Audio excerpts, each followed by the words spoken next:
मैं शशि यादव बिहार राज्य आशा कार्यकर्ता संघ गोप गुट एक्ट 2 की राज्य अध्यक्ष। बहनों, इस मैसेज को आप लोग ध्यान से सुने। मैंने पहले मैसेज में ये सूचना दी थी कि राज्य स्वास्थ्य समिति से वार्ता के लिए आ सकता है। तो कल शाम में राज्य स्वास्थ्य समिति के यहाँ से फ़ोन और मैसेज आया कि आज के दिन यानी कि 24 अप्रैल को 10:30 बजे आप लोग वार्ता के लिए आ सकते हैं, तो आइए। हमने टालने की कोशिश की कि हमने सोचा कि सोमवार को जाएं और हमारे कुछ नेता लोग आ सकते हैं, मगर ईडी ने कहा कि हमारे पास समय नहीं है। मैं आज ही वार्ता करना चाह रहा हूं आप लोगों से। तो हमने कहा कि 7-8 लोग हम लोग आएंगे। तो उसमें मैंने जल्दी में मुजफ्फरपुर और राज्य की सचिव आपको कविता जी मुजफ्फरपुर की भी सचिव हैं, मुजफ्फरपुर के नेता और राज्य कार्यकारिणी सदस्य ये साधना तिवारी, इसके बाद राज्य की कोषाध्यक्ष कविता जी, खगड़िया की नेता, और आपके संघ की महासचिव विद्यावती पांडे जी, और पटना जिला की नेता नीरज जी, और AICCTU एक्ट 2 के राष्ट्रीय सचिव, आप लोगों के तमाम लोग के जाने माने नेता रणविजय कुमार जी, और मैं, इतने लोग वार्ता में हम लोग गए। इसका फोटो भी इस मैसेज के साथ हम लोग भेज देंगे। ईडी के साथ 1-1.5 घंटे 2 घंटे तक पूरी बातचीत हुई, जिसमें कि वहाँ के नीचे के पदाधिकारी जो आशा कोऑर्डिनेटर प्रणय हैं वो थे, डॉक्टर सरिता मैडम थी। इतने लोगों के साथ वार्ता हुई और करीब 2 घंटे वार्ता हुई। ईडी ने कहा कि मैं खुद शर्मिंदा हूँ कि आप लोगों को अपना कमाया हुआ पैसा मांगने के लिए आना पड़ रहा है, और इसके लिए मैं आप लोगों को अभी नहीं दे पा रहा हूँ। तो इसके मैं भी बहुत ही, आप जितना बोलिएगा उससे ज़्यादा मैं आपकी बातों से सहमत हूँ कि आपको क्या परेशानी हो रही होगी। हम लोगों को भी पेमेंट नहीं मिला है, फिर भी हमारे पेमेंट नहीं मिलने में और आशा को पेमेंट नहीं मिलने में ज़मीन आसमान का फ़र्क है। इसलिए मैं आपकी परेशानी समझ सकता हूँ कि कितना समस्या आपको हो रही होगी, मगर मुझे आप 20 मई तक का समय, 22 मई तक का समय आप दीजिए। पैसा ऊपर से आने वाला है और मैं पूरी कोशिश कर रहा हूँ कि आप लोगों को मई के सेकेंड मतलब फर्स्ट वीक से ही पैसा जैसे आएगा हम देना शुरू कर देंगे, और पूरा टोटल पेमेंट हम 20-22 मई तक, 25 मई तक हम कोशिश कर रहे हैं कि आप आशा और फैसिलिटेटर सारे लोगों का जो बकाया है वो बकाया क्लियर हो जाए। इसमें हमने कहा कि जो 23 और 24 में कुछ बकाया रह गया है पोर्टल की गड़बड़ी की वजह से, जिसमें कि एक बड़ी संख्या में आशा सफ़र की हैं, तो उन्होंने साफ कहा कि नीचे से क्लेम हमको भिजवाइए, जो भी क्लेम आएगा बकाया का वो टोटल क्लेम को मैं क्लियर करूँगा, मगर मुझे समय 20 से 25 मई तक आप लोग दे दीजिए। हम लोगों ने उम्र सीमा 65 साल के लिए कहा, तो पहले तो ये लोग सहमत नहीं होते थे, मगर अब पूरी तरह से सहमत हुए और उन्होंने कहा कि मैं इस मांग के पूरी तरह से सपोर्ट में हूँ और बिल्कुल उम्र सीमा 65 होनी चाहिए। मगर मेरे हाथ में नहीं है, सचिव से मैं बात करके पूरी कोशिश करूँगा कि वो उम्र सीमा आपका 65 साल हो जाए।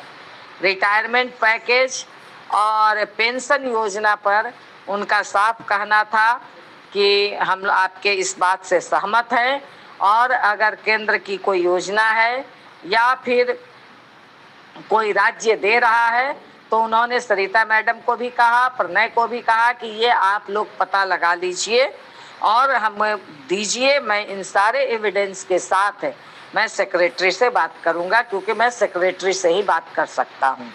उन्होंने मुझ पर बार प्रेशर बना रहे थे कि आप मुख्यमंत्री से मिल लीजिए, आप बाकी ऊपर के अधिकारियों से मिल लीजिए। हम लोगों ने कहा कि ये हमारी बात आप छोड़ दीजिए, हम क्या करेंगे और क्या नहीं करेंगे। मगर आप क्या कर सकते हैं ये बताइए। हम अभी आपके बुलावे पर आपसे बात करने आए हैं, तो आप मुझे आश्वस्त कीजिए। तो उन्होंने कहा कि आप लोग बिल्कुल, मैं आपको आश्वस्त करता हूं कि 65 साल उम्र सीमा के लिए एड़ी चोटी लगा दूंगा और ज़्यादा चांस है कि मिल जाएगा। जबकि इसके पहले ये लोग इस पर बात करने तक के लिए तैयार नहीं होते थे। और पेंशन पर भी मैं पूरी कोशिश करूंगा, मगर ये नीतिगत मसला है। अभी तक कोई मंत्रिमंडल नहीं गठित हुआ है, कोई इस विभाग के मंत्री नहीं गठित हुए हैं। इस बीच में सरकार भी पूरा उलट पुलट हो गया है, आप तमाम लोग जानते हैं। आज विश्वास मत हासिल किए हैं आपके सम्राट चौधरी जी, तो मंत्रिमंडल का गठन शायद 4 मई के बाद हो, तो ये भी एक कारण है। बल्कि मैं भी पूरी कोशिश करूंगी सचिव से भी मिलने का, मुख्यमंत्री से मिलने का। इस मांग पर मैं भी जोर लगाऊंगी, मगर प्रशासनिक जोर लगेगा तो वो ज़्यादा बेहतर होगा। तो इतनी सारी बात हुई। इसके बाद हम लोगों ने, क्योंकि ये हमारा मांग था, इसके बाद हम लोगों ने कहा कि जो आपका किशोरी को जो कैंसर रोधी टीका लगाने की बात है, इसके लिए आप लोगों ने प्रेशर बनाया है। तो हम गांव में लड़कियों को टीका नहीं दिलवाने की स्थिति में है, लोग विरोध कर रहे हैं कि किस तरह का टीका लगवाइएगा। तो इसके लिए आप मेडिकल कैंप वहाँ लगवाइए, आप अवेयरनेस पैदा कीजिए, आप लोगों को शिक्षित कीजिए, आपका मेडिकल कैंप ये शिक्षित करे। तो उन्होंने कहा बिल्कुल सही बात है, और इसके लिए एक पत्र जाए कि मेडिकल कैंप गांव में जाकर के शिक्षित करें। आशा पे दबाव न बनाया जाए कि एनी हाउ किसी तरह आप लेकर के आइए, ये बिल्कुल नहीं दबाव बननी चाहिए। उन्होंने इसके बाद कहा गया कि जनगणना के लिए आशा पे दबाव बनाया जा रहा है, जबकि कोई पैसा नहीं दिया जाता है, चुनाव में काम करवा करके पैसा नहीं दिया जाता है। तो ये जनगणना का काम हम लोग आशा लोग नहीं करेंगे। तो उन्होंने भी साफ कहा है कि जनगणना का काम ये हमारे विभाग का नहीं है, ये काम न करे आशा। तो बिल्कुल अगर कहीं भी दबाव बनाया जा रहा है वीडियो के द्वारा, तो इस बात को एकदम टोटल आप लोग जो भी फैसिलिटेटर अगर दबाव बनवा रही हैं कि आशा ऑनलाइन जाकर के जनगणना करे, तो ये काम बिल्कुल आपको नहीं करनी है। बल्कि आपको अगर जहां कहीं दबाव बनाया जा रहा है, आप लिखित कंप्लेन आप हमारे पास कीजिए, आप उस पीएससी के नाम के साथ, और मतलब कि किसने आप पर दबाव बनाया है, सीधे मैं ईडी से बात करूंगी तो इस पर कार्रवाई होगी। इसलिए एकदम इस पर निश्चिंत रहिए कि जनगणना का काम हम लोग नहीं करेंगे। एकदम मजबूती से डटिए आप लोग। मैं तो लगातार कहती हूँ कि इस बात के लिए आप लोगों को डटना चाहिए, और बिल्कुल डटिए। बल्कि जो दबाव बनाते हैं कि महीना में 2 डिलीवरी होना चाहिए, 2 अंतरा होना चाहिए, बिल्कुल नहीं। 6 काम में से 4 काम होना चाहिए बस। कोई महीना में कि 2 महीना में 2 अंतरा होना ही चाहिए, 2 डिलीवरी होना ही चाहिए, इस पर भी इन्होंने कहा। और अगर कहीं कोई इस पर दबाव बनाता है तो ये बिल्कुल गलत है, इसका कंप्लेन भी आप ऊपर लिखित रूप से कर सकते हैं। तो ये सारी बातें आज हुई, और इसके बाद मैं लगातार 12 बजे 1 बजे से पूरे राज्य के नेताओं से कॉल कॉन्फ्रेंसिंग कर के कम से कम 15-20 कॉल कॉन्फ्रेंसिंग हमने किया, जिसमें तमाम नेताओं से बातचीत की हमने। क्योंकि उस समय उन लोगों ने दबाव बनाया कि आप निर्णय दीजिए। हम लोगों ने कहा, जो हमारी तमाम वहाँ पे आपकी डेलीगेशन गई हुई थी, उन लोगों ने भी कहा कि नहीं, हम यहाँ कोई निर्णय नहीं दे सकते, ये हमारे संघ का निर्णय है, ये हम लोग अपना जाएंगे, अपना निर्णय करेंगे, उसके बाद हम लोग आपको जवाब देंगे। तो हमने पूरे दिन भर कॉल कॉन्फ्रेंसिंग करके आपके तमाम नेताओं से, हमने जिला के कम से कम 30-35 नेताओं से हम लोगों ने बातचीत की है। जो जिला कमेटी है हमारी, राज्य कमेटी है हमारी, राज्य कार्यकारिणी है हमारी, और भी कुछ प्रमुख नेताओं, जिला के नेताओं से हम लोगों ने टोटल बातचीत किया कॉल कॉन्फ्रेंसिंग के माध्यम से।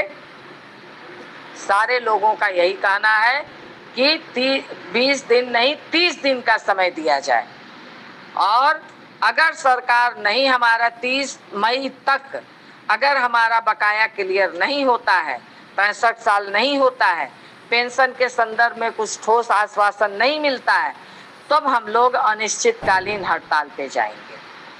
तो निश्चित तौर पर ये पूरे बिहार के हमारे तमाम नेताओं का ये मत है।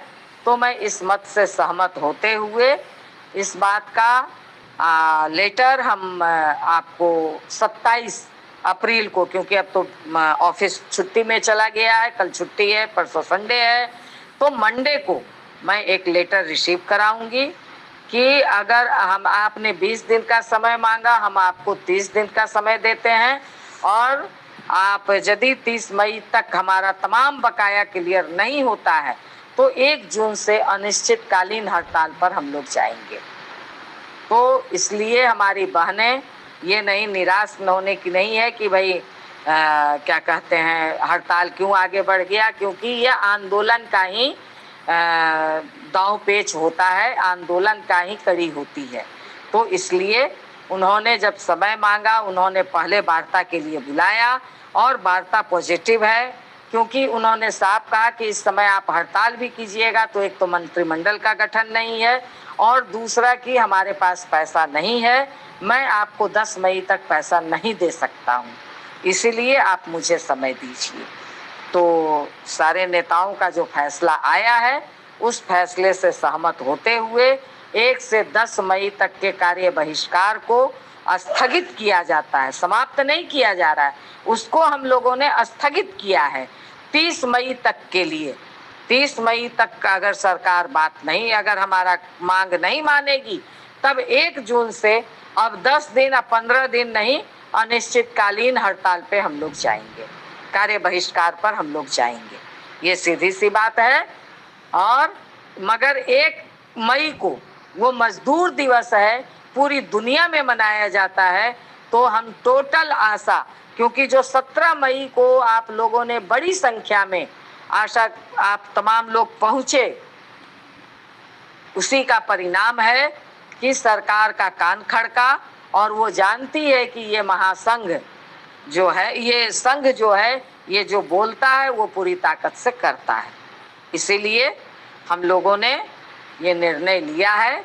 इस निर्णय को हम लोगों ने 1 मई को पूरी जुटान आपको करनी है। टोटल आशा और फैसिलिटेटर अपने पीएससी पर पहुँचे और मजदूर दिवस वो नारा हम लोग तय करके दे देंगे, वो एक बैनर हम लोग बना करके दे देंगे, वो बैनर एक छोटा आप निकाल करके नारा लगाते हुए मजदूर दिवस मनाते हुए हम लोग कार्यक्रम को स्थगित करते हुए इस चेतावनी के साथ कि सरकार बात नहीं मानेगी तो 1 जून से हम अनिश्चितकालीन हड़ताल पे जाएंगे। इन्हीं बातों के साथ मैं आप तमाम आशा और फैसिलिटेटर बहनों को क्रांतिकारी धन्यवाद करती हूँ कि आपने जो 17 को ताकत दिखाया, सरकार और आप लोगों ने जो तमाम पीएससी पे लेटर देना शुरू किया, इससे भी सरकार घबरा करके और आपके संघ को सम्मान दे करके वार्ता की है। तो चलिए हम लोग 1 सप्ताह उनको 1 महीने का समय देते हुए इस कार्यक्रम को स्थगित रखते हुए मैं आप तमाम लोगों को जो कष्ट हो रहा है उस कष्ट के लिए आपसे क्षमा प्रार्थी होते हुए आप लोगों को कि ये कष्ट कुछ दिन और झेल लीजिए। इसके साथ ही मैं अपनी बात को समाप्त करती हूँ इस अपील के साथ कि ये मैसेज एक आशा तक ले जाइए और पूरी विस्तार से सुनिए। बड़ा मैसेज हो गया, लंबा मैसेज हो गया, बावजूद एक आशा तक आप लोग इस मैसेज को पहुंचाइए। इसी बात के साथ इनकलाब जिंदाबाद। धन्यवाद।